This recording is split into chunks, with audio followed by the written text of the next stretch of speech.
avant d'écouter la parole, s'il vous plaît, permettez-moi de demander à tous ceux qui sont ouvriers à l'église, si vous pouvez avoir l'amabilité de céder quelques places aux nouveaux venus, parce qu'on a plus d'espace, on ne sait pas mettre l'écran géant, il fait jour, ils ne sauront pas bien voir ceux qui seront dehors. Alors, il y a la salle annexe là-bas, on peut même être dans la salle là-bas si on est ouvrier et suivre la prédication et la bénédiction de Dieu vous suivra. Merci. Mais ne laissez pas toutes les places, progressivement, le service de protocole pourra aider. Si le groupe un ouvrier peut demander de laisser la place. Si tout le monde part aussi, il y aura beaucoup de vide. Levons-nous s'il vous plaît, juste pendant un instant. Alléluia. Lève tes mains. Lève tes mains. Est-ce que tu peux dire à Dieu ton plus beau poème, les plus belles paroles qui peuvent sortir de ta bouche à cette heure? Le psalmiste disait, des mots pleins de charme bouillonnent dans mon cœur. Et je dis, mon œuvre est pour le roi. Est-ce que quelqu'un peut dire une parole à Dieu? Une parole d'amour venant du plus profond du cœur. J'aimerais me dire simplement ce matin, Seigneur, je t'aime. Seigneur, je t'aime. Pierre lui a dit, tu sais toutes choses, Seigneur. Tu sais que je t'aime. Tu sais toutes choses, mon Dieu. Tu sais que je t'aime. Alléluia. Je t'aime, Seigneur. Je t'aime, Jésus.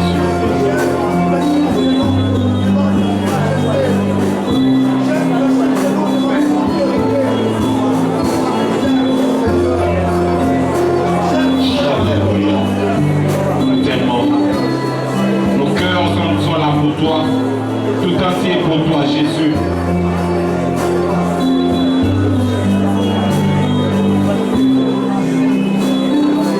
Alléluia. Tellement.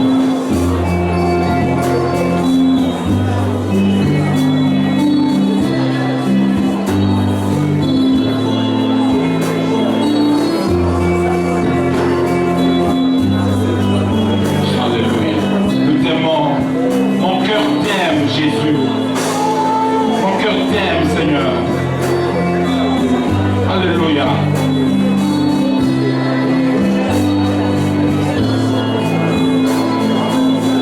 We do love you.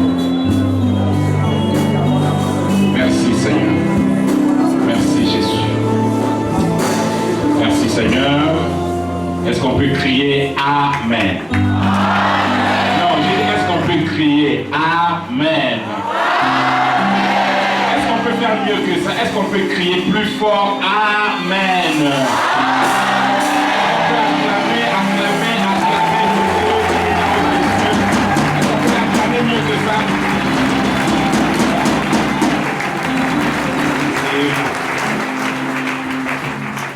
Gloire au Seigneur. Regarde ton voisin et dis-lui, le pasteur Sylvain te salue. Salue-le pour moi. Dis-le, pasteur Sylvain te salue. Sois béni, mon frère, toi qui es là ce matin. Nous sommes en train de clôturer le séminaire commencé depuis dimanche passé. Séminaire intitulé. On ne dit pas tout accompli comme ça. On le dit avec foi, avec force, avec à haute voix. Est-ce que quelqu'un peut me répéter le thème de ce séminaire?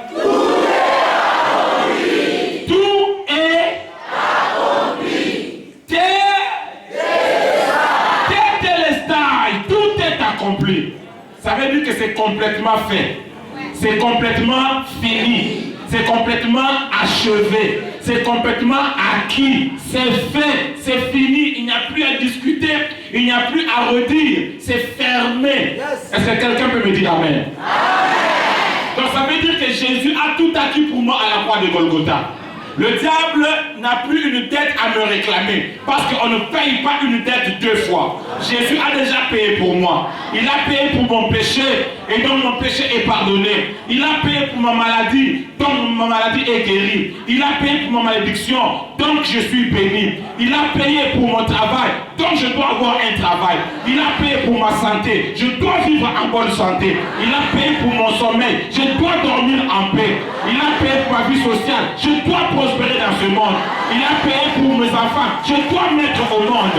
Il a payé pour moi, je dois évoluer dans la vie. Il a payé pour mon ministère doit être fructifiant. Quelqu'un me dit amen. C'est fait, c'est acquis, c'est conclu. Crois-moi mon frère, c'est comme ça. C'est fait. Est-ce que tu me crois? Gloire au Seigneur.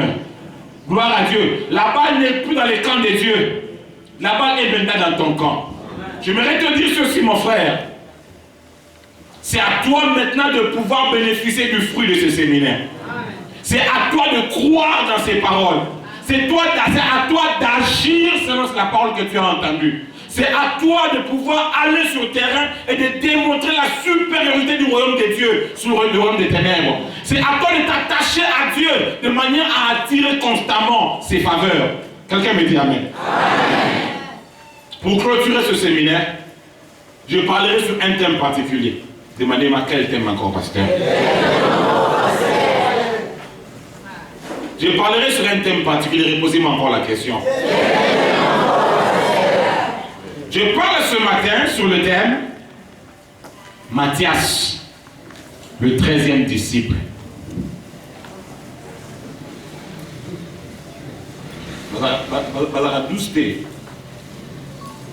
Matthias, le 13e disciple. Quelqu'un dit non? Moi je maintiens. Matthias, le 13e disciple. Écris comme tu entends, ne me dis pas encore non. Attends, avant de dire non, attends que je finisse. Matthias, le 13e disciple. Je suis dans Actes des Apôtres, chapitre 1, verset 15 jusqu'au verset 26. Actes des Apôtres, chapitre 1, verset 15 jusqu'au verset 26. Si quelqu'un a trouvé, il me dit, j'ai trouvé, pasteur.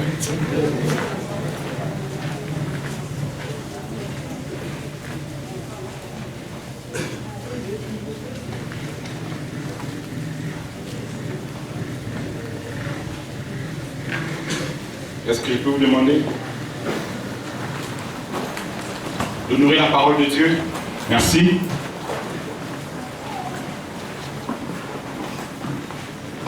Aide-moi. Parle à ton voisin. Si ce pasteur-là qui est là devant, là, c'est pas moi, c'est lui qui a dit. Quelqu'un peut m'aider? Je peux lire maintenant? La Bible dit ceci. Verset 15. En ces jours-là, Pierre se leva au milieu des frères, le nombre des personnes réunies étant d'environ 120. Je m'arrête un moment ici. Situons le contexte. Nous sommes là après la résurrection. Donc maintenant nous commençons à voir, à vivre les effets de la résurrection. Nous commençons à vivre les bénéfices de la résurrection. Les bénéfices de tout est accompli.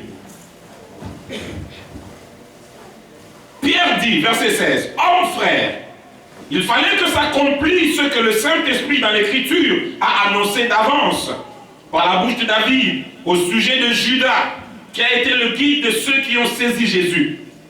Il était compté parmi nous et il avait part au même ministère.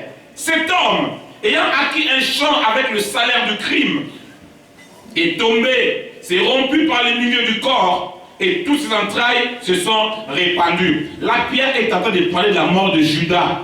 Judas qui s'est pendu et qui est tombé et son ventre s'est ouvert. La chose a été si connue de tous les habitants de Jérusalem que ce chant a été appelé dans leur langue Akeldama, c'est-à-dire chant du sang. Verset 20. Or, il est écrit dans le livre des psaumes que sa demeure devienne déserte et que personne ne l'habite. Il est écrit aussi ailleurs qu'un autre prenne sa charge. Verset 21. Écoutez très bien. Il faut donc que, parmi ceux qui nous ont accompagnés, tout le temps que le Seigneur Jésus a vécu avec nous, verset 22, depuis le baptême des gens, jusqu'au jour où il a été enlevé du milieu de nous, il y en ait un qui nous soit associé comme témoin de sa résurrection. Je vais relire ça. Verset 21. Il faut donc que parmi ceux qui nous ont accompagnés, depuis tout le temps où le Seigneur Jésus a été avec nous, depuis quand? Depuis le baptême des gens. Donc il faut que comprenne quelqu'un qui est avec nous depuis le baptême des gens. Jusqu'au jour où Jésus a été enlevé du milieu de nous, l'ascension. Il y en a un qui nous soit associé comme témoin de sa résurrection. Ils en présentèrent deux. Écoutez bien, les présentations maintenant commencent. On a deux personnes qu'on présente. Un, Joseph, appelé Barsabas, surnommé Justice. Barsabas, ça veut dire fils de Sabas. Bar, ça veut dire fils de. Sabas, c'est le nom de son père. Donc sûrement que son père était un homme renommé. Je reprends les présentations. Est-ce que tout le monde comprend ce qui est en train de se passer ici? On doit choisir quelqu'un pour remplacer qui? Alors on présente deux personnes. Le critère c'est quoi? Il fallait avoir été avec eux depuis quand? Depuis le baptême des gens jusqu'à l'ascension. On présente deux personnes. Première présentation. Voici cet homme. Il s'appelle comment? Joseph. Moi, le fils de qui? Le fils de Sabas. Surnommé qui? Autrement dit, le juste, donc TTS. Monsanto. Surnommé qui? Justice. Voilà la première personne qu'on présente. Et puis, deuxième personne qu'on présente, qui? Point. Ça, c'est une présentation déséquilibrée. Vous ne trouvez pas que la présentation est déséquilibrée? Joseph, fils de Sabas, surnommé le juste. Et puis, point. On sent déjà que la balance penche d'un côté, hein? N'est-ce pas vrai? Matthias, le 13e disciple, gloire au Seigneur. Puis il fit cette prière. Seigneur Dieu, toi qui connais les cœurs de tous, désigne lequel de ces deux tu as choisi, afin qu'il ait part à ce ministère et à cet apostolat que Judas a abandonné pour aller en son lieu. Ils tirèrent au sort et les sorts tomba sur Joseph, fils de Sabas, surnommé le juste.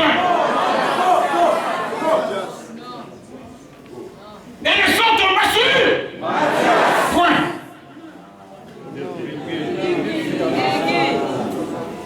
Les sorts tomba sur. Donc, je commence à comprendre que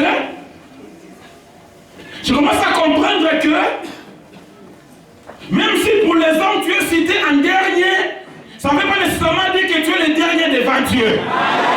Je commence à comprendre que même si pour les hommes tu fais partie de la portion négligeable, je commence à comprendre que ce n'est pas nécessairement comme cela avec Dieu. Je commence à comprendre beaucoup de choses, frères et sœurs. Et Matthias fut associé au... Mais nous l'appelons Matthias le... Est-ce qu'on peut acclamer la parole de Dieu? Asseyez-vous. On va parler de Matthias ce matin pour clôturer ce séminaire. Matthias, le 13e disciple. Gloire soit rendue à notre Dieu. Frères et sœurs dans le Seigneur, nous sommes dans un cas assez compliqué. Jésus-Christ vient de mourir et il vient de ressusciter. Il est monté au ciel, il est parti. Il y a un vide qui s'est créé parmi les disciples. Ils étaient 12 au départ. Judas a trahi le maître et il est allé se pendre. Il fallait le remplacer. Alors on pose comme critère, premièrement, Il fallait quelqu'un qui ait été avec le Seigneur, avec les autres, depuis le temps de Jean-Baptiste. Donc, quelqu'un qui a persévéré avec eux pendant 3 années et demie. Quelqu'un qui a été avec eux lors de l'ascension. Et comme nous l'avons vu avec vous, frères et sœurs, on a présenté 2 personnes. Mais la présentation est complètement déséquilibrée. On parle d'un homme qui était sûrement fils d'un homme renommé qui s'appelait Sabas, Bar-Sabas. Joseph, Bar-Sabas. Et on le surnommait même le juste. Donc c'était un homme qui impressionnait les autres. Et de l'autre côté, frères et sœurs, il y avait un homme négligeable. Un homme qui n'avait qu'un seul nom, Matthias. Mais curieusement, frères et sœurs, lorsqu'on a tiré au sort, le Seigneur a désigné un homme. Il a désigné Matthias. Frères et sœurs dans le Seigneur, voici un homme qui a commencé à suivre Jésus en même temps que les Pierre et les autres. Voici un homme qui a commencé à marcher avec Jésus depuis très longtemps, mais qui n'a jamais été désigné parmi les 12. Il a commencé avec Jésus depuis le baptême de Jésus. Mais il n'est jamais paru à la lumière, frères et sœurs. Voici un homme qui ne comprenait pas tout nécessairement, mais qui persévérait quand même avec le Seigneur. Voici un homme dont sûrement on s'est moqué, mais frères et sœurs, il était toujours là. Je veux que vous imaginiez Matthias. Souvenez-vous, il a commencé depuis le baptême de Jean. Il a commencé depuis là. Vous rappelez, frères et sœurs, il y avait un groupe autour de Jésus. Un jour, Jésus est monté pied sur la montagne et le matin, il est descendu. La Bible déclare, il a commencé à désigner les uns après les autres pour choisir 12 parmi la foule. Je pense à Matthias qui était dans la foule. On appelle Pierre, viens. Jean, viens. Jacques, viens. Matthias était là. Il dit, sûrement c'est mon tour. André, non, c'est pas moi. Mathieu, non, c'est pas moi. Cette fois-ci c'est moi. Cette fois-ci c'est moi. Il va appeler Matthias. Thomas. Aïe, c'est pas moi. Et puis il clôture à la fin. Judas. Matthias dit, même Judas là. Et moi je connais Judas. Moi je vaux plus que Judas. Mais Jésus dit, la liste est clôturée. Il n'y a que les 12 que j'ai choisis. Vous les restes là, vous faites partie de la foule. Alors, vous les 12 venez. La foule, retirez-vous. Imaginez Matthias dans la foule, en train de se retirer. Imaginez un peu la maman de Matthias. Quand elle va bouger le matin, imaginez un peu la maman de Matthias. Avec les autres mamans, les mamans des gens qui étaient là, et les mamans des autres. Nous là vraiment, nos enfants ne sont plus à la maison. Pourquoi? Jésus les a choisis. Ils sont partis avec Jésus, non? C'est vrai, hein? Mais Matthias aussi, non? Non? Lui, on ne l'a pas choisi. On a seulement choisi nos enfants. Alors pour se moquer, les autres mamans commencent à l'appeler. Non, sûrement il est le 13e. Jésus m'a choisi encore un calamité. Il est sûrement le 13e. Imaginez la honte de la maman de Matthias qui était là. Mes frères et sœurs, Matthias faisait une chose, il ne renonçait pas. Il était là. Il était là, frères et sœurs. Un jour, Jésus veut expliquer la parabole. Il donne une parabole, les gens ne comprennent pas. Il fait entrer les disciples dans la maison. Matthias aussi fait entrer. Il dit non, pas toi. Toi, attends d'abord dehors. On arrive. Attends dehors. Attends dehors. Souvent, c'est Pierre qui faisait ça. Toi, attends d'abord là-bas. Attends, nous, on arrive. On va s'occuper de toi après. Matthias était là. Humilié. Honteux. Confus. Mais présent. Gloire au Seigneur. Il était toujours là. Frères et sœurs dans le Seigneur, je suis en train de comprendre une chose avec cet homme. Je comprends que ton début ne définit pas ta fin. J'ai compris avec ma tête, frères et sœurs, que le fait que j'ai commencé bas ne signifie pas que je finirai bas. Le fait que j'ai commencé dans les noirs ne signifie pas que je finirai dans les noirs. Le fait que j'ai commencé dans l'humiliation ne signifie pas nécessairement que je finirai dans l'humiliation. L'autre jour, j'aimerais dire ceci, frères et sœurs, il faut refuser de mourir dans les noirs. Est-ce que tu entends ça? Tu es né dans les noirs, mais refuse de mourir dans les noirs. Tu es né dans les péchés, refuse de mourir dans les péchés. Tu es né dans une famille de féticheurs, refuse quelqu'un maintenant. J'ai compris que ton début ne condamne pas ta fin. Est-ce que tu entends ça? Ton début ne définit pas ta fin. Commencer petit, ça ne veut pas dire que tu finiras petit. Commencer bas ne signifie pas que tu finiras bas. Oh Mathias, j'aime beaucoup cet homme, frères et sœurs. J'aime beaucoup cet homme. Et lorsque on présente les deux, j'en ai parlé tout à l'heure, frères et sœurs, Barsabas est présenté avec beaucoup de détails, Joseph, fils de Sabas, le juste. Mais Matthias n'est présenté qu'avec son nom. Est-ce que tu comprends de quoi je parle? Et il est présenté en seconde position, donc comme une portion négligeable. En français, on dit une portion congrue. Donc négligeable, dont on ne tient même pas compte. Sûrement que Joseph bénéficiait de la renommée de son père. Parce que quand on le présente, on parle de son père. Mais oh Matthias, qui parle de ton père? Personne ne parle de ton père. Dans le CV de Joseph, c'était écrit fils de Sabas. Mais dans le CV de Matthias, c'était seulement écrit Matthias. Je ne sais pas, peut-être toi qui m'écoutes ce matin, tu n'as aucun nom de référence dans ton CV. Dans ton parcours, tu n'as aucun parapluie. Ce que tu es devenu aujourd'hui, tu l'es devenu par tes propres efforts. Tu as travaillé dur pour arriver là où tu es. Et tu vois des gens autour de toi, soutenus à gauche, soutenus à Kinshasa, soutenus au gouvernorat, soutenus je ne sais pas où. Et toi tu es là, tu dois faire face tout seul. Je suis venu te dire ce matin, oh frère, écoute-moi. Le soutien des hommes, ce n'est pas ça qui est la dernière référence. Le soutien des hommes, ce n'est pas ça qui est la fin des choses. La fin des choses, c'est le soutien de Dieu. Matthias n'avait aucun nom dans son CV faux. Il avait un nom. Si Joseph était fils de Sabas, Matthias était fils de Dieu. Est-ce que tu entends ça? Je ne suis pas fils d'un papa qui est connu. Mais je suis fils d'un Dieu qui est connu. Je ne suis pas fils d'un papa qui est renommé.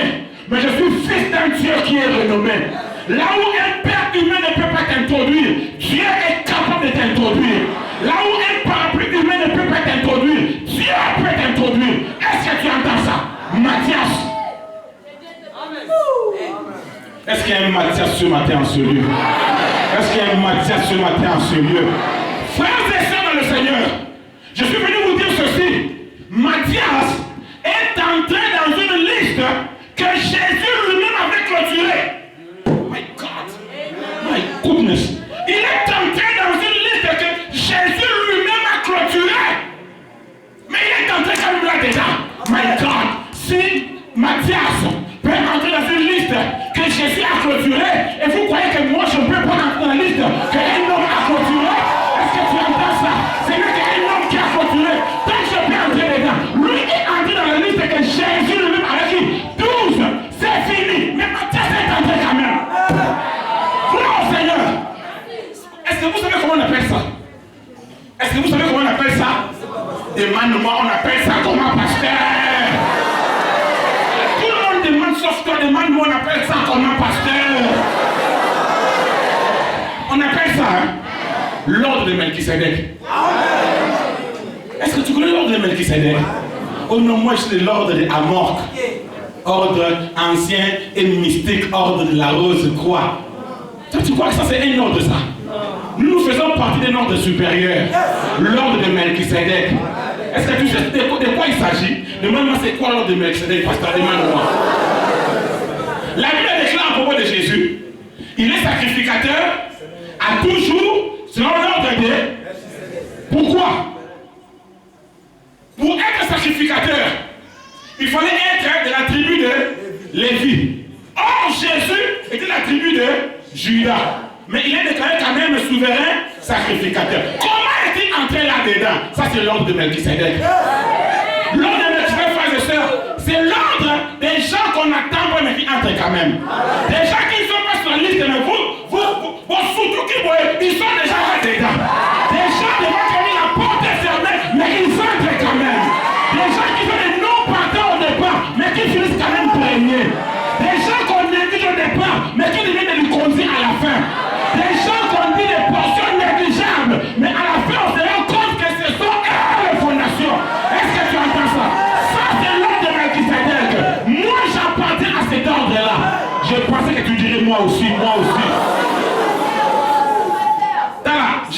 pas pour toi. Moi, je fais partie de ceux où il va se carabamoter. Des gens dont on ne se moque jamais. Je ne sais pas pour toi, je ne sais pas. Mais moi, je fais partie des gens, ne te moque jamais de moi. Même si tu me trouves par terre, ne te moque pas. Même si je mange foufou et sauce de piment, ne te moque pas. Même si tu veux marcher à pied, ne te moque pas. Même si tu ne me restes qu'une babouche, ne te moque pas. Même si je n'ai pas un lit où dormir, ne te moque pas. Je fais partie de l'ordre de Melchisedec. Ce que tu vois là, c'est une étape, mais ce n'est pas le terminus. C'est une étape, mais ce n'est pas la fin. Est-ce que tu entends ça? Bon, je ne sais pas pour toi, mais moi, ne te moque jamais de moi. Je te dis, ne te moque jamais de moi. Quand je vois d'où je viens et où je suis, et quand je pense que ce que je serai n'a même pas encore été révélé, oh, je marche la tête haute.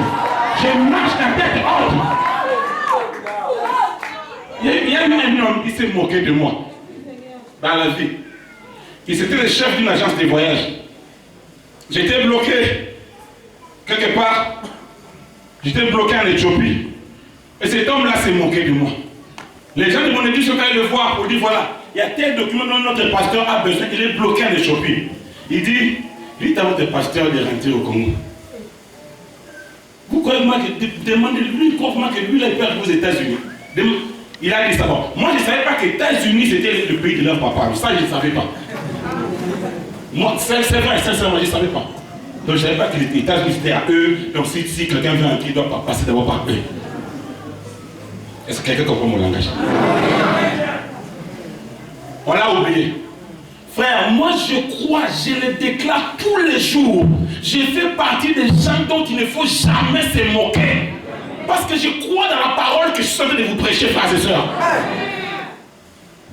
Cet homme-là, dont je parle là, il va aux États-Unis 4 fois par an.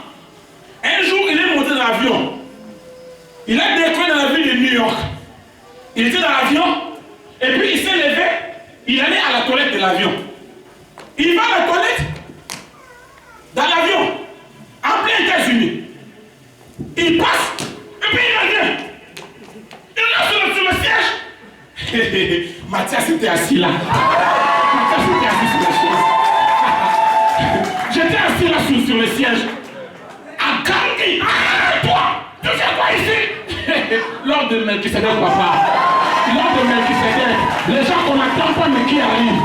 Les gens devant qui on croit que la porte est fermée, mais tu souffles comme ça, vous vous retrouvez où? Non pas même Merci, mais vous retrouvez l'Ikolo Kuna dans l'avion. Hors de Melchisedec. Est-ce que tu entends ça? Je ne sais pas pour toi. Mais je crois que Dieu est en train de qualifier des gens ce matin. Je crois que la main de Dieu est ici avec nous ce matin. Dieu est en train de qualifier des gens. Il est en train de faire entrer plusieurs personnes dans la dimension de Mathias. Si c'est toi, crie fort, amen, pasteur. Gloire au Seigneur. Gloire à Dieu. Parce que je crois dans une chose.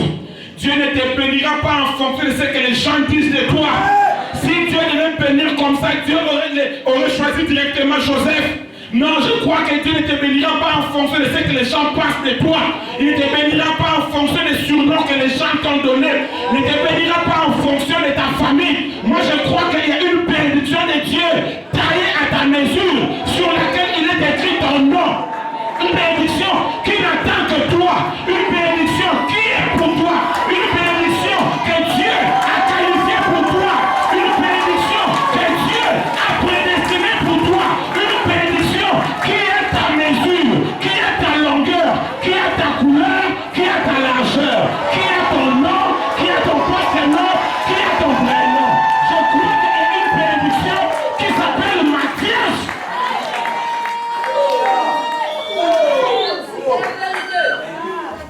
Mathias, le 13e disciple, le 13e disciple, le 13e disciple. Frères et sœurs dans le Seigneur, et une chose dont je voudrais parler calmement. Ce que j'aime avec cet homme, c'est quoi? C'est la constance. La constance. Mathias a commencé depuis le baptême de Jésus. Il était là. la montagne, il était là. Il n'était même pas parmi les 12, mais il était là quand même. Frères et sœurs dans le Seigneur, lorsque des géants comme Jean-Baptiste ont commencé à douter, Matthias était toujours là. Il n'a pas douté. Un jour, Jésus s'est levé. Vous savez, Jésus était compliqué. Hein? Il commence à dire aux gens, voyez-moi là, moi je suis là. Il faut manger ma chair. Et puis moi je suis là. Il faut boire mon sang. Celui qui mange ma chair a la vie. Celui qui boit mon sang là, il a la vie. Les gens commencent à dire, nous comprenons maintenant que c'est un occultiste. On a maintenant compris. Moi, venez. Venez tout maintenant. Les gens ont lâché Jésus. Mais Matthias était là. Est-ce que tu entends ça? Matthias était là. Lorsqu'après la résurrection, après la mort de Jésus, des géants comme Pierre ont entraîné les autres dans la rétrogradation. Ils sont rentrés péchés. Matthias est resté. Il était là. Quelle constance! Ce qui manque aux chrétiens aujourd'hui, c'est la constance. Le problème des chrétiens, c'est quoi? Ils passent tout le temps en étant forts, et puis faibles, et puis encore forts, et puis encore faibles. C'est ça, il y a comme un éternel recommencement. Il n'y a pas, écoutez-moi, frères et sœurs, avec Dieu, si vous voulez vivre les plus grandes choses, travaillez de manière à être constant. Est-ce que vous comprenez de quoi je parle? Travaillez dans la constance, demeurez constant, soyez là. La Bible parle d'un homme, il s'appelait Enoch. La Bible déclare à propos de lui, Enoch marcha avec Dieu pendant combien d'années? 300 ans. My God, 300 ans sans église, sans pasteur, sans groupe d'intercession, sans équipe de suivi. Mais il a marché avec Dieu. Il a vu toutes les modes, il a vu toutes les tendances, toutes les danses, toutes les belles femmes. Mais il a marché avec Dieu pendant 300 ans. Oh, moi, le problème que j'ai avec l'église là-bas, c'est que là-bas, on ne visite pas les gens à la maison. Hein. D'ailleurs, moi, j'ai eu deuil dernièrement. Ils ne sont même pas passés me voir. Les gens ne sont pas passés voir Enoch, mais Enoch persévérait. Est-ce que tu entends ça?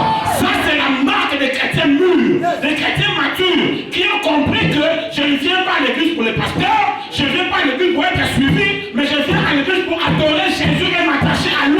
Voilà les bons chrétiens, frères et sœurs. 300 ans, il était là. Je me dire à quelqu'un, veux-tu vivre les grandes choses avec Dieu? Marche avec lui. Reste là. Sois à l'église. On a prié pour moi. Je n'ai pas été guéri, mais je suis là.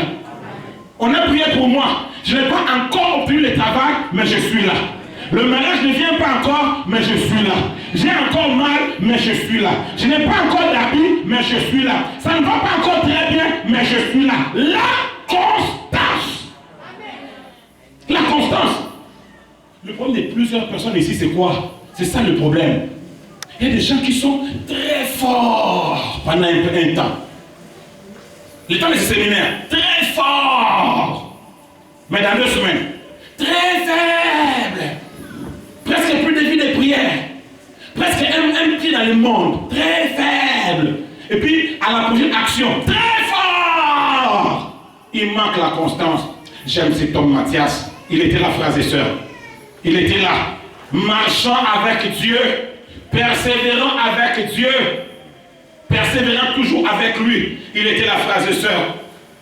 Pourquoi? Vous savez, il y a quelque chose dans la vie de Matthias. Demandez-moi c'est quoi, pasteur?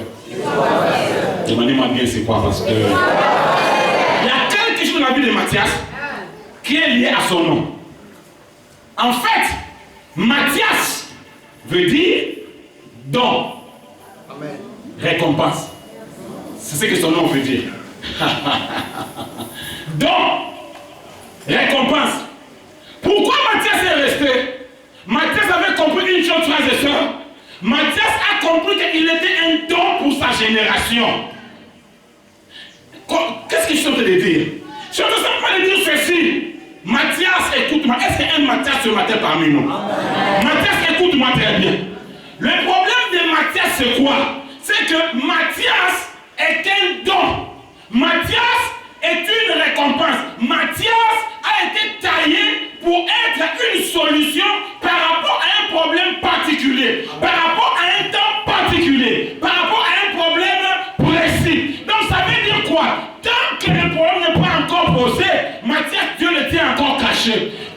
problème n'est pas encore à son paroxysme. Matthias, Dieu le tient encore caché. Mais je suis en train de dire à un Matthias qui est ici qu'il vient un temps. Il vient un temps prévu par Dieu où il y aura un problème que seul Matthias pourra résoudre. Où il y aura une clé que seule une serrure que seul Matthias pourra ouvrir. Il y a des Matthias parmi nous que Dieu a taillés pour des temps particuliers. Si Dieu doit te révéler maintenant, tu ne vas pas servir à grand chose. C'est la raison pour laquelle Dieu te tient encore caché. Est-ce que tu entends ça? Dieu te tient encore caché. Tu n'es pas inutile, mais tu es caché. Tu n'es pas improductif, mais tu es encore caché. Tu n'es pas faible, mais tu es encore caché. Tu n'es pas un faux rien, mais tu es encore caché. Tu n'es pas quelqu'un qui... Comment dire ça? Je cherche un mot. On dit useless. Tu n'es pas quelqu'un qui ne sert à rien, mais Dieu te tient encore caché. Crois-moi mon frère, il y a quelque chose qui est là devant toi. Il y a un phénomène qui est là devant toi. Il y a un problème dans ton entreprise qui est là devant toi. Et Dieu t'a taillé pour être la solution par rapport à ce problème-là, par rapport à la situation-là. À ce moment-là, alors, Dieu va t'exhiber. Dieu va te faire sortir de l'anonymat. Dieu va t'amener à la lumière. Dieu va te tirer au sort. Et tout le monde verra que Matthias est un don. Matthias est une récompense. Quelqu'un peut acclamer le Seigneur pour cela.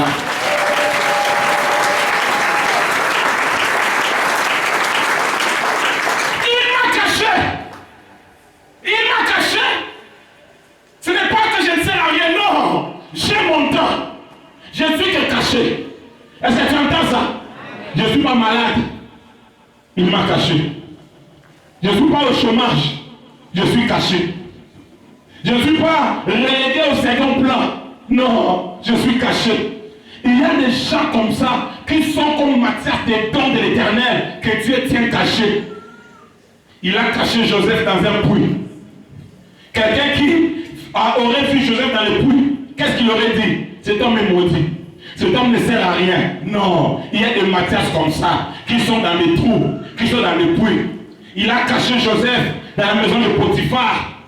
Il a caché Joseph dans la prison de Pharaon. Est-ce que tu entends ça? Il a caché Moïse dans la maison même de Pharaon. Non pas qu'il était inutile, mais il fallait qu'il y ait un temps précis où Dieu allait révéler la chose. Est-ce que je peux prophétiser sur la vie de quelqu'un maintenant? Est-ce que je peux prophétiser maintenant? J'ai dit à un Matthias qui m'entend ce matin, tu es dans ce trou-là, mais tu ne mourras pas dans ce trou-là. Est-ce que tu entends? Tu es dans la maison de Potiphar, mais tu ne mourras pas dans la maison de Potiphar. Tu es dans la maison de ton oncle. Je dis, tu ne mourras pas dans la maison de ton oncle. Dieu t'a caché peut-être dans un travail affinissant ici à Bandundu. Il t'a caché dans un poste qui n'est pas ton poste à toi. Il t'a caché dans les coups de main. Tu sais que tu vaux plus que ces coups de main-là. Il t'a caché dans la maison de ton oncle où on te fait faire des travaux et des travaux. Mais écoute-moi très bien. Écoute-moi, oh Matthias. Je prophétise sur toi. Tu ne mourras pas dans ces trous-là. Tu ne mourras pas dans cette maison-là. Il vient un temps devant où Dieu prend Joseph et Dieu révèle Joseph au monde. Il prend Matthias, il le révèle au monde. Est-ce que je parle à quelqu'un maintenant?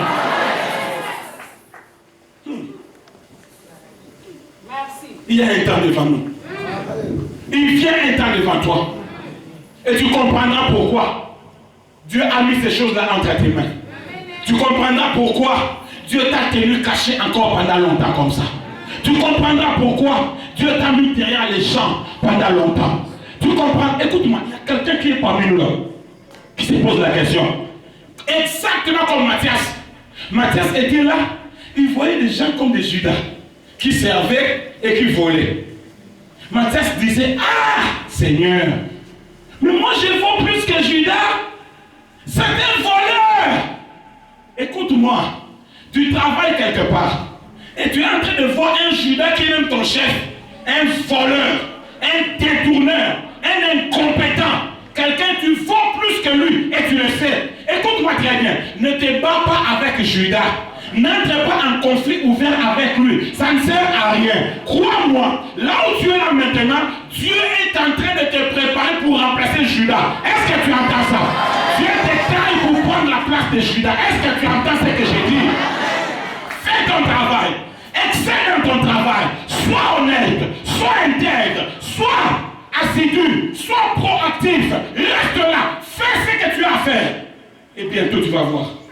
Crois-moi, bientôt tu vas voir. Ne te fâche pas parce que Judas occupe la place. Laisse Judas travailler. Laisse Judas travailler. Laisse-le. Toi, fais ce que tu as à faire. À l'église, il y avait une sœur. Elle travaillait dans une maison ou une grande maison de vente de tout ce qui tourne autour du téléphone. Tout. Une maison qui travaille avec RTL. Elle travaille dans cette maison-là. Et elle venait me dire, son pasteur, les gens volent, les gens détournent. Je vois ça des fois, pasteur. Quelquefois, moi-même, je suis même tenté. Parce qu'on n'est pas bien payé, mais ils volent. Ils s'enrichissent. Moi, je lui dis une chose. Marche avec Dieu. Sois honnête. Sois intègre. Reste dans ce que tu dois faire. Et tu verras ce que Dieu fera pour toi. Amen.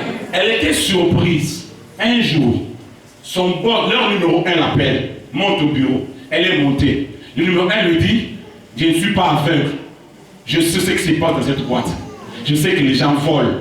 Je sais que les gens détournent. Mais je sais aussi que toi, tu es une femme honnête. À partir d'aujourd'hui, sache que tu deviens numéro 2. Quand moi je ne suis pas là, c'est désormais toi. Elle a quitté la place d'en bas. Dieu l'a fait monter au-dessus de tout le monde. Est-ce que tu entends ça? Mathias, est-ce que tu entends ça? Mathias, est-ce que tu m'as entendu? C'est tout ton conseil. Tu dis, Mathias, est-ce que tu as entendu ça? Il vient un temps, mon frère. Il vient un temps. Crois-moi, tu es une clé qui ouvrira une porte. Le problème seulement, c'est que la porte n'a pas encore été posée. Est-ce que tu entends ça? Mais crois-moi, tu es une clé. Et tu ouvriras la porte que Dieu mettra devant toi. Crois-moi, c'est comme ça. C'est une question de temps. Persévère avec Dieu. Accroche-toi à Dieu. Ne le lâche pas. Mathias, c'est un don. Mathias, c'est un don. Un don pour sa génération. Un don. Et frères et sœurs, j'ai dit Mathias, Mathias, ça veut aussi dire récompense. Récompense. Ça veut dire quoi, frères et sœurs? Ça veut dire ceci, hein. Mathias, c'est le type de chrétien que Dieu finit toujours par récompenser. Amen. Amen. C'est le type de gens que Dieu finit toujours par récompenser. Est-ce que tu entends? Bon, il n'y a pas de bon amen. Je ne sais pas pour toi, peut-être que ce n'est pas vrai. Mais moi là, je fais partie de ces chrétiens que Dieu finit toujours par récompenser. Mathias, moi je fais partie de ceux-là. Je pensais que toi aussi. Je pensais que toi aussi. Rien à faire. Dieu finira par me récompenser. Je ne prie pas en vain. Je ne pleure pas en vain. Je ne jeûne pas en vain. Je ne viens pas à l'église en vain. Je ne passe pas les nuits blanches en vain. Je ne pose pas mes genoux par terre. Avant que mes genoux touchent le sol, Dieu met un rocher. Quand je m'appuie, il n'y a pas un vide. Parce que ma Bible déclare, j'ai mis en Sion une pierre, un rocher inébranlable, un rocher de pluie. Quiconque prend appui sur ce rocher n'a point hâte de fuir. Je suis une récompense. Et Dieu me récompensera. Oh, je dis à quelqu'un, il y a une récompense pour tes œuvres. Ne te lâche pas, ne te relâche pas. Continue à faire le bien. Fais ce que tu as à faire. Il y a une récompense pour toi. Regarde ton voisin, dis-lui, il y a une récompense pour toi. Il y a une récompense, mon frère. Il y a une récompense, crois-moi. Je ne sais pas, hein, mais je suis en train de sentir que, je ne sais pas, mais je sens que ce match n'est pas encore fini.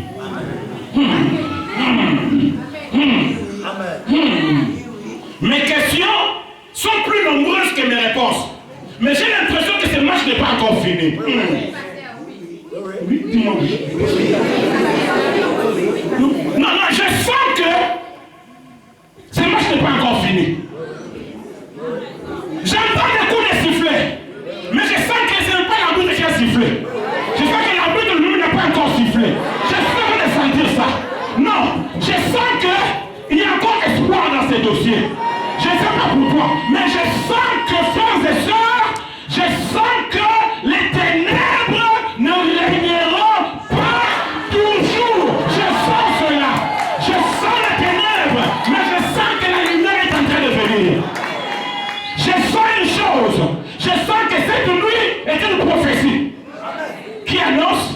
le jour vient. La nuit est une prophétie qui annonce le jour. Est-ce que tu entends ça? Je prophétise. Je dis ceci. Ta maladie est une prophétie qui annonce la guérison. Ton chômage est une prophétie qui annonce le travail. Ta stérilité est une prophétie qui annonce un accouchement.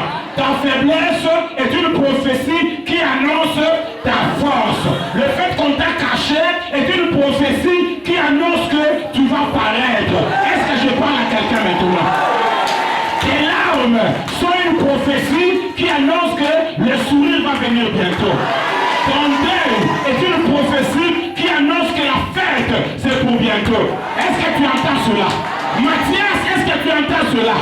Mathias, est-ce que tu m'as entendu? Non, je sens que ce match n'est pas encore fini. Je sens que ce match n'est pas encore fini. Dites-moi ce que vous voulez, mais je sens que Dieu n'a pas encore fini avec moi. Croyez ou ne croyez pas, mais je sens que la main de Dieu n'est pas trop courte pour sauver, ni son oreille trop dure pour entendre. Dites-moi ce que vous voulez. Dites-moi que c'est fini. Dites-moi que ceux qui sont passés avant moi n'ont jamais réussi. Pourquoi ils n'ont pas réussi? Moi, je ne sais pas. Mais moi, je sens que pour moi, ce n'est pas encore fini. Ce n'est pas encore fini. Ce n'est pas encore fini. Ce n'est pas encore fini. Les ténèbres. Ça veut dire quoi? Ça veut dire quoi, pasteur? On dit bien les ténèbres. Est-ce qu'on a dit les ténèbres ne rayeront jamais? On a dit quoi? Donc ça veut dire quoi? Ça veut dire qu'il y a un temps où les ténèbres, est-ce que c'est pas vrai? Pourquoi est-ce que quand je vois les ténèbres, tu me dis que tu ne m'aimes pas? Pourquoi? Les ténèbres dans ma vie là maintenant, la maladie dans ma vie, les blocages que je connais maintenant, les chômages par lesquels je passe, ça ne veut pas dire que Dieu ne m'aime pas. La Bible déclare, les ténèbres ne régneront pas toujours. Vous savez dire que les ténèbres ont un début, mais les ténèbres ont aussi. Ces ténèbres ne sont pas éternelles. Est-ce que tu entends ça? La Bible dit quoi? La Bible dit, les malheurs n'atteignent jamais le juste. Vous êtes sûr? Est-ce que vous êtes sûr? Non, moi je veux croire dans ce que moi je déclare. Le malheur n'atteint jamais le juste. C'est vrai, non? La Bible déclare, le malheur atteint souvent le juste. Voilà ce qui change les tours. Voilà ce qui change les tours. Mais, s'il n'y avait pas les mains, mais nous sommes juste, oh yo, quels serions-nous devenus? Nous les justes, quels serions-nous devenus? La Bible déclare, les malheurs atteignent souvent les justes, mais l'Éternel l'en délivre de temps en temps. L'Éternel l'en délivre quelquefois. Quelquefois il délivre, quelquefois il ne délivre pas. La Bible déclare, l'Éternel l'en délivre toujours. Donc, regarde comme ça, regarde ton malheur comme ça. Regarde ça. Dis-lui maintenant, malheur. Sache une chose. L'Éternel ne délivrera de toi. Parce qu'il est écrit, l'Éternel délivre du malheur, non pas de temps en temps, non pas quelquefois, mais toujours. Est-ce que tu crois dans ça? Est-ce que tu crois dans ça? À quel moment tu crois dans ça? Il délivre toujours, toujours, toujours, toujours. Donc ça veut dire que le malheur dans lequel tu es maintenant, il va t'en délivrer. Est-ce que tu crois dans ça? Est-ce que tu crois réellement dans ça? Il va t'en délivrer. Est-ce que tu crois dans ça? Je vais terminer par là. C'était la femme d'un pasteur, plutôt la belle-mère d'un pasteur. Elle est venue à une réunion comme celle qu'on a eue cette semaine. La gloire de Dieu est tombée. Cette femme-là avait un malheur dans son corps. Elle avait fait un AVC. Quand elle est sortie de l'AVC, elle était paralysée d'un côté. Elle a suivi les séances de kiné. Elle a repris l'usage de son pied, l'usage de sa main et même de son visage. Mais elle est restée sourde d'une oreille. L'oreille n'entendait plus. Malgré tout ce que les médecins ont fait, finalement, l'a même renvoyée. Elle n'allait même plus à l'hôpital. L'oreille n'entendait plus. Elle est venue à la réunion. La gloire de Dieu est descendue. L'Éternel l'en délivre toujours. Est-ce que tu entends ça? Toujours. Quand la gloire de Dieu est descendue, vous allez prier pour elle comme on a prié pour vous pendant cette semaine. J'ai posé ma main sur elle comme ça. Elle dit elle-même, quand pasteur tu as enlevé ta main, j'ai senti comme un feu qui est entré dans l'oreille inverse et qui est sorti par cette oreille-là, qui n'entendait pas. Et quand le feu-là est sorti, piouf, subitement, j'ai commencé à entendre des bruits avec l'oreille qui était sourde, l'oreille qui n'entendait pas. Est-ce que tu entends ça? Elle a été guérie, totalement guérie. L'Éternel l'en délivre. On a eu à l'église une dame, elles ont quitté l'église parce qu'elles ont déménagé. Ils sont allés au Kivu, maintenant ils sont plus loin dans une autre commune. Cette dame-là, elle s'est mariée à 24 ans. Ils ont fait 2-3 ans, je ne me rappelle plus très bien, sans enfant. Elle est allée voir un gynécologue. Le gynécologue lui a dit ceci: Madame, toi là, oublie les enfants. Tu as les ovaires d'une fille de 8 ans. Les ovaires atrophiés. Donc toi tu as grandi, mais tes ovaires n'ont pas grandi. Donc impossible dans ta vie que tu aies des enfants. Mais l'Éternel la délivre. Dans la Mathias, n'aie pas peur. Mathias, n'aie pas peur. Est-ce que tu entends ça? Mathias, n'aie pas peur. Je me souviens, ils sont venus à la maison avec son mari, découragés, pleurant. Et on a commencé à prier. Je leur ai dit, on va faire une cure de prière. Exactement comme le médecin vous donne une cure de médicaments. Nous, on fait une cure de prière. On a prié pour eux. À chaque réunion où la gloire tombait, on mettait les mains sur eux. On déclarait des choses sur eux. Et puis un jour, son mari m'a appelé. Pasteur, on s'est mal réveillé ce matin. Ma femme ne se sent pas bien. J'ai dit Alléluia. Il dit non, pasteur, c'est pas ça. J'ai dit Alléluia. Allez à l'hôpital. Ils sont partis à l'hôpital. Ils ont vu le médecin. Et quelques temps, mon téléphone a encore sonné. Le monsieur criait, le monsieur pleurait. Pasteur, ma femme est enceinte. Ma femme est enceinte. Ils ont combien d'enfants maintenant? Ils ont 2 enfants. Au moment où nous parlons maintenant. 2 enfants. Mathias, est-ce que tu as entendu ça? Mathias, est-ce que tu as entendu ça? J'aimerais terminer en disant ceci, frères et sœurs. Tel que nous sommes là ce matin, il y a des Mathias parmi nous. Ceux qui n'ont pas été au départ, regarde-moi, ne crains pas parce que tu n'as pas été là quand tout a commencé. Ne crains pas. Ne crains pas. Parce qu'eux ont été ici avant toi. Dans ce poste-là, dans cette unité-là, ils ont commencé ici avant toi. Ne crains pas. Avec Dieu, ce n'est pas ceux qui ont commencé avant nécessairement qui finissent avant. Faux. Il y a des ouvriers de la 11e heure. Il y en a. Est-ce que tu entends ça? Ne crains pas parce qu'ils ont commencé avant toi. Mathias n'avait aucun parapluie. Ne crains pas parce qu'il n'y a personne pour parler pour toi. Ma Bible déclare que là au ciel, il y a un sang qui parle pour nous mieux que le sang d'Abel. C'est le sang de Jésus-Christ. Est-ce que tu entends ça? Ne crains pas, Mathias. Mathias n'avait personne pour parler pour lui. Mathias n'avait même pas de surnom. Mais Jésus lui-même a surnommé des gens. Pierre, toi tu as pu t'appeler Pierre. Et Simon, toi tu deviens Pierre. Vous là, les fils des Zébédée, vous êtes où? Jean et Jacques, désormais, vous êtes les fils de tonnerre. Fils de tonnerre. Thomas, où est Thomas? Toi c'est Didyme, les jumeaux. Didyme, on change ton nom. Mais Mathias était là. Personne pour changer son nom. Même les Joseph qui n'étaient pas parmi les 12. Mes frères et sœurs, ils avaient un surnom. Quoi que Joseph, toi tu es le juste. Mais Mathias est resté Mathias. Personne pour influencer son nom. Personne pour influencer son CV. Peut-être quand tu regardes ton CV, tu as même honte toi-même. Mais est-ce que tu es Mathias? Est-ce que tu es attaché à Jésus? Crois-moi, il y a un temps qui vient. Il y a un temps pour Mathias qui est devant nous. Il y a un temps où Mathias est utilisé comme une clé pour ouvrir certaines portes qui sont devant lui. Il y a un temps pour les Mathias. Crois-moi, mon frère. Je demande une chose, la constance. Persévère avec Dieu. Marche avec lui. Attache-toi à lui. Ne relâche pas. Ne pense pas que parce que tu n'as pas encore vu, donc ça veut dire que tu ne verras jamais. Faux! Il y a un temps qui vient devant toi où le Seigneur te fera voir avec tes yeux.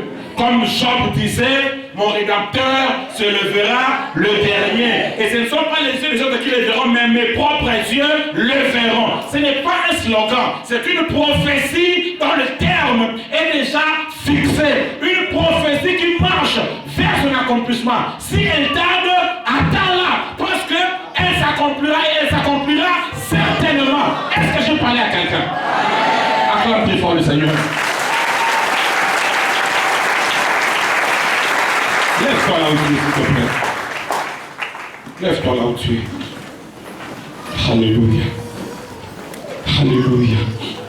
Matthias, le 13e disciple. Tu n'es pas improductif, mais il t'a caché. Tu n'es pas inutile, mais il t'a caché. Tu n'es pas sans valeur, il t'a simplement caché. Commence à déclarer ces choses pendant juste une minute avant que moi je dise quelque chose sur toi. Dis une parole sur toi-même maintenant, en rapport avec ce que tu as entendu ce matin. Non, c'est pas comme ça que je t'ai appris à déclarer. Déclare quelque chose sur ta vie, quelque chose qui va s'accomplir. Dis quelque chose sur toi-même. Dis quelque chose sur toi-même. Parle à la porte qui est fermée devant toi. Parle à la situation dans laquelle tu te trouves maintenant. Dis, moi je suis Mathias. Moi je suis Mathias. J'entrerai. Si Mathias est entré dans la liste que Jésus lui avait bouclée, à combien plus forte raison, cette liste est écrite des hommes. J'entrerai avec le Seigneur. Je persévérerai. Je m'attacherai à Dieu. Je m'attacherai à lui. Je ne lâcherai point. Je ne laisserai pas tomber Dieu. Parce que je sais une chose. La porte finira par s'ouvrir. Au nom de Jésus. Il a mis devant moi une porte ouverte. Il a mis devant moi une porte ouverte. J'entrerai. Je ne combattrai pas les Judas. Parce que Dieu se charge d'eux. Dieu se charge d'eux. Alléluia. Alléluia. Alléluia. Alléluia. Est-ce que tu as fait une parole maintenant? Est-ce que tu dis une parole pour ta vie? Est-ce que tu dis une parole pour ton mariage? Est-ce que tu dis une parole pour ta santé? Est-ce que tu dis une parole maintenant? Alléluia. Alléluia. Alléluia.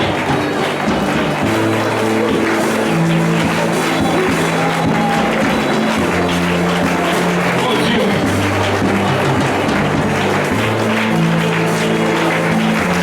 Lève tes mains. Je déclare ceci sur toi. Je déclare que la même grâce qui était sur Mathias, Dieu la met aussi dans ta vie. Toi, dis-moi Amen. Dis-moi plus fort Amen. Je déclare ceci sur toi. Tu es de l'ordre de Melchisedec. L'ordre de ceux qui entrent là où on croit qu'ils n'entreront pas. Ceux qui réussissent là où on croit qu'ils ne réussiront pas. Ceux devant qui d'autres portes s'ouvrent alors qu'ils ne sont pas qualifiés. Alors qu'ils ne sont pas sur la liste. Que ces grâces se fassent chères dans ta vie maintenant. Au nom de Jésus. J'ai dit cela au nom de Jésus. Que la grâce qui était sur Mathias soit sur ta vie aussi. Que le Seigneur démontre ta vie maintenant. Que sa parole est vraie. Qu'il démontre ta vie maintenant. Que les ténèbres ne régneront pas toujours. Que ces ténèbres-là ne régneront pas toujours. Que ces Égyptiens-là ne seront pas toujours devant toi. Est-ce que tu entends cela? Dis plus fort Amen. Je déclare sur toi. Je déclare sur toi que réellement tout est accompli.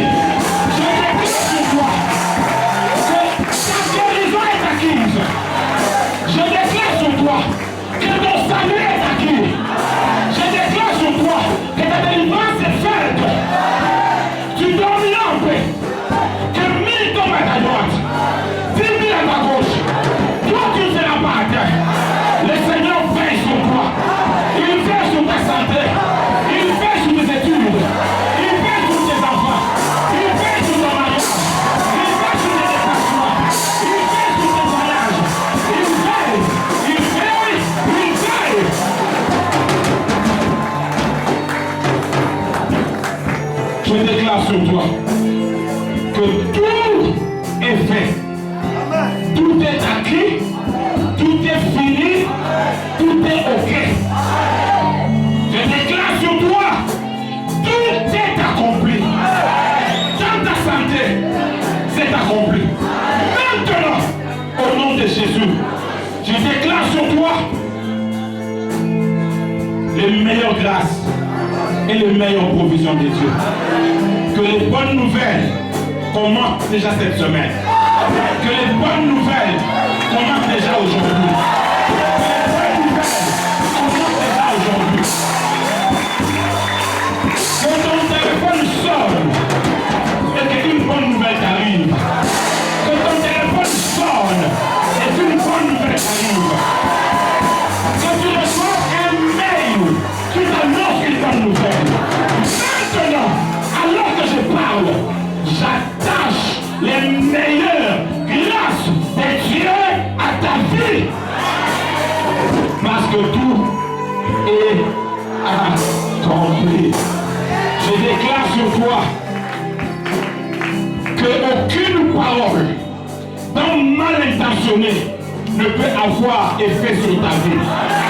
Je déclare sur toi aucune cérémonie occulte, aucune cérémonie fétichiste ne peut encore influencer ta vie. Je déclare sur toi que tout lien, tout fil entre toi et le monde des ténèbres est coupé maintenant. Au nom de Jésus, le Seigneur te garde de tout accident. Le Seigneur te garde de toute noyade. Le Seigneur te garde de tout incendie. Le Seigneur te garde même dans le travail que tu fais, de toute faute lourde, de toute erreur. Je déclare sur toi que l'Éternel se lève maintenant pour combattre tout celui qui te combat. Celui qui cherche à te faire sortir sortira lui-même. Celui qui cherche à t'enterrer sera enterré lui-même. Celui qui cherche à te faire partir partira lui-même. Si tu t'attaches à Dieu, tu mangeras les meilleures provisions du pays. Je scelle toutes ces paroles dans ta vie. Je déclare ceci sur toi. Au nom de Jésus, crie avec moi, tout est accompli. Tout est accompli. Avec foi, déclare cela, tout est accompli. Tout est accompli. Dis-toi pas, amen, amen, amen, acclame le Seigneur bien.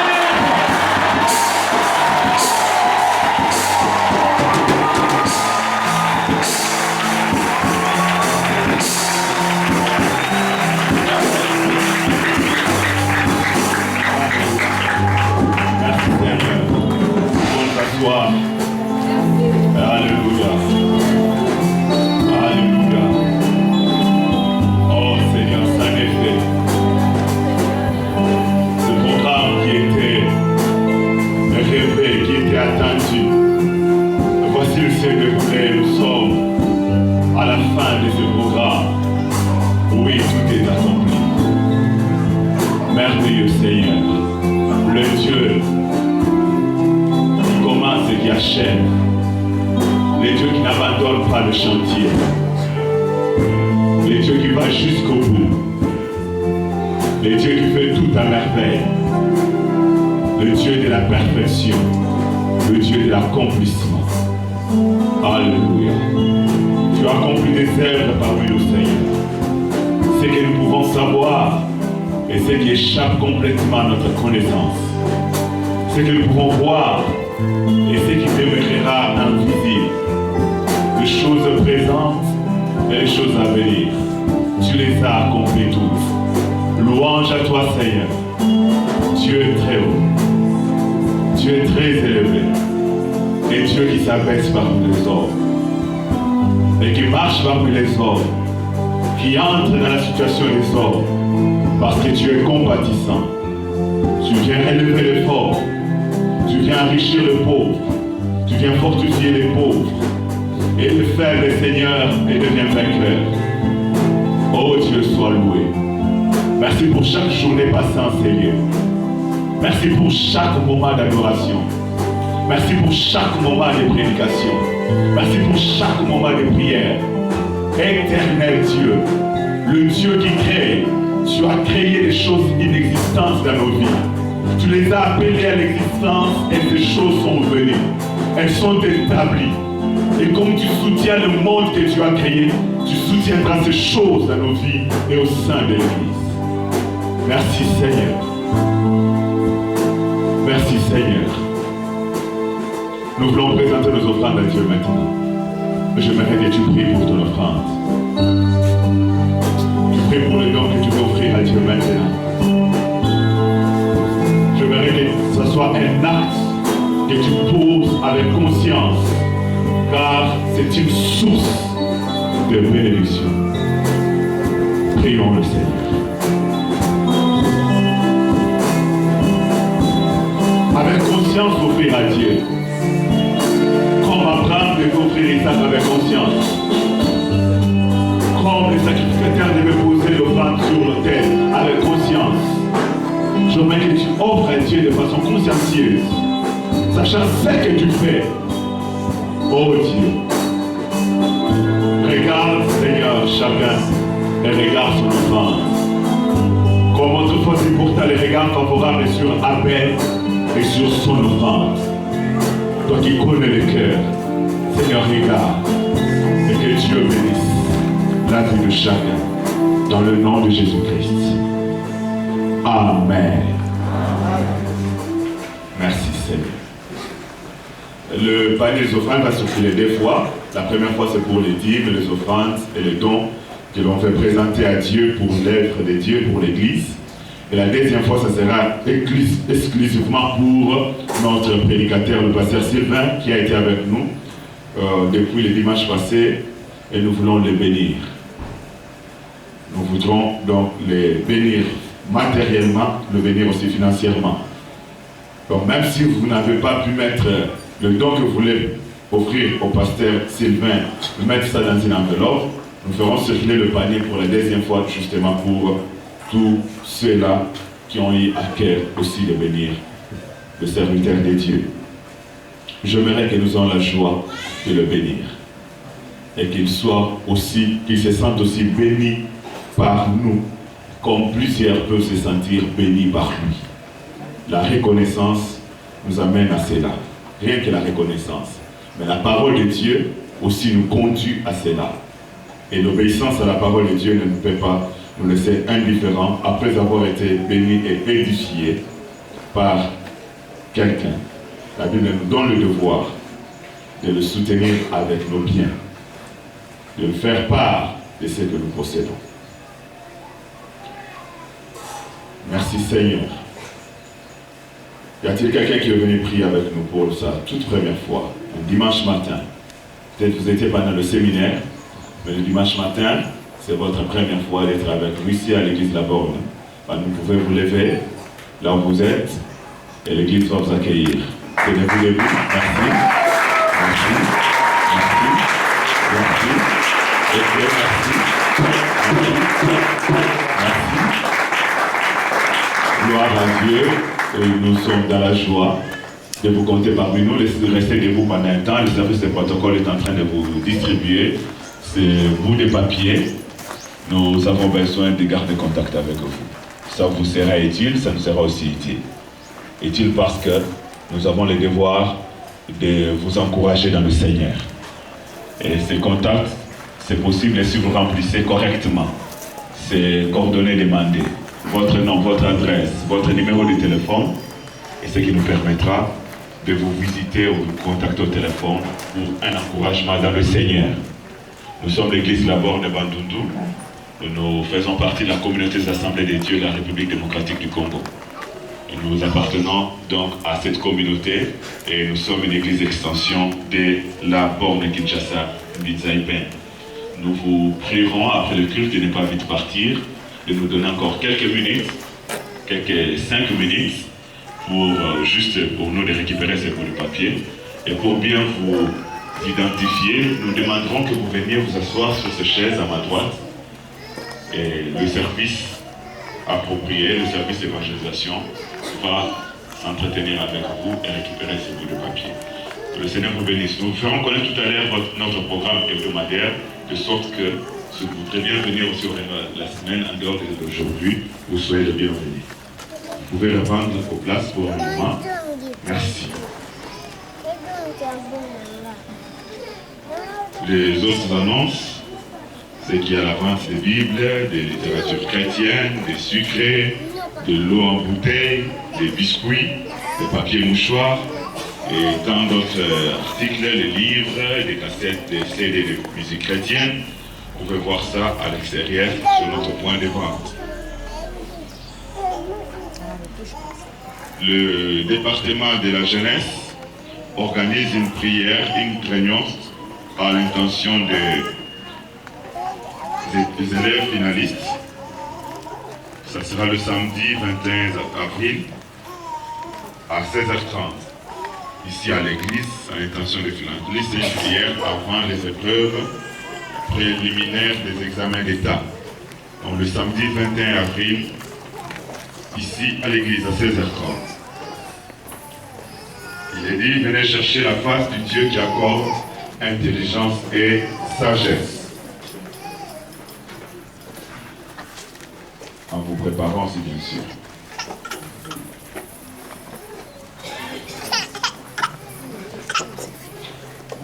Les autres annonces, c'est que nous sommes avec le pasteur Sylvain, nous terminons avec lui aujourd'hui. Mais il sera encore ici pendant la semaine avec son épouse, parce que demain lundi, il va commencer à donner cours à l'Institut biblique et théologie de l'Assemblée des dieux, et il rentre le samedi prochain. Son épouse, Maman Lily, va apporter la parole de Dieu ce mardi à la réunion des femmes. La réunion des femmes qui commence à 17h30. De 17h30 à 19h30, c'est mardi ici, c'est elle qui va apporter la parole de Dieu.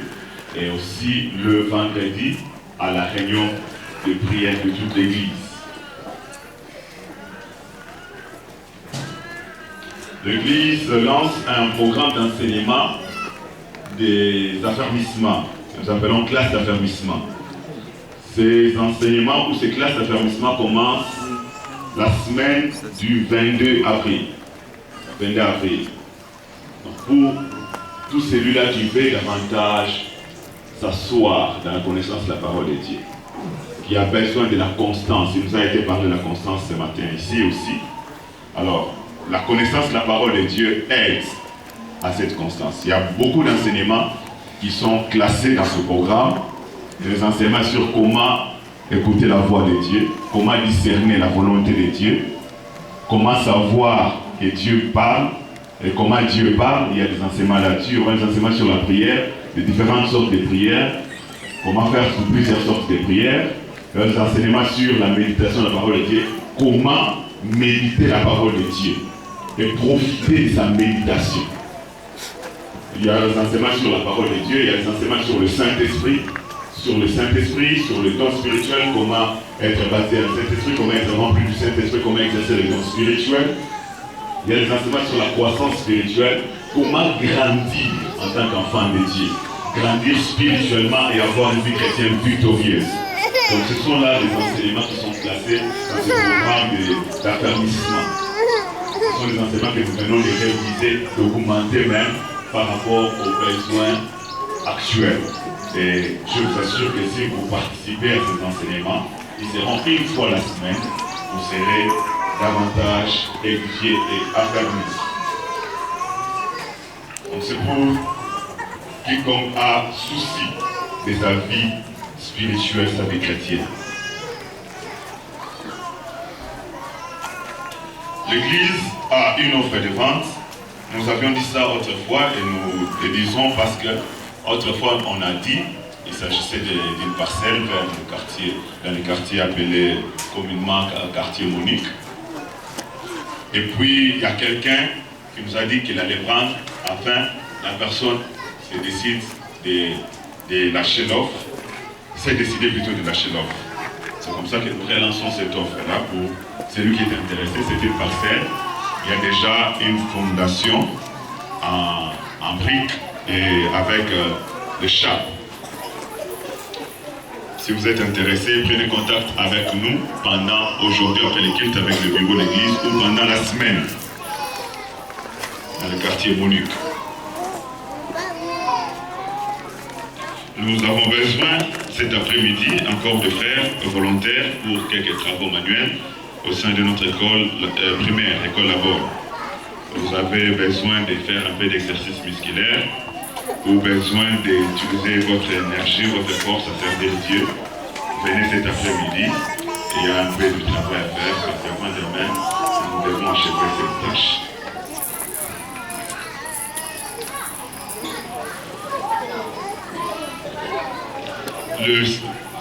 Les prédications du séminaire vont être enregistrées et seront disposées dans les jours à venir sur support CD, audio et sur support DVD, donc les vidéos. Si vous avez besoin, attendez lorsque nous donnerons le communiqué. Nous voudrons d'abord faire plusieurs exemplaires et après lancer le communiqué pour quiconque veut se procurer ces prédications et les garder en souvenir. On entend des choses comme cela, il ne faut pas les perdre. Il y a lieu de s'en procurer pour les garder, les écouter. Et après un temps, en l'écoutant, vous pouvez faire encore une fois bilan. En voyant ce que vous êtes devenu par rapport à ce qui vous a été dit à un temps donné. Donc il y aura le CD audio et les DVD.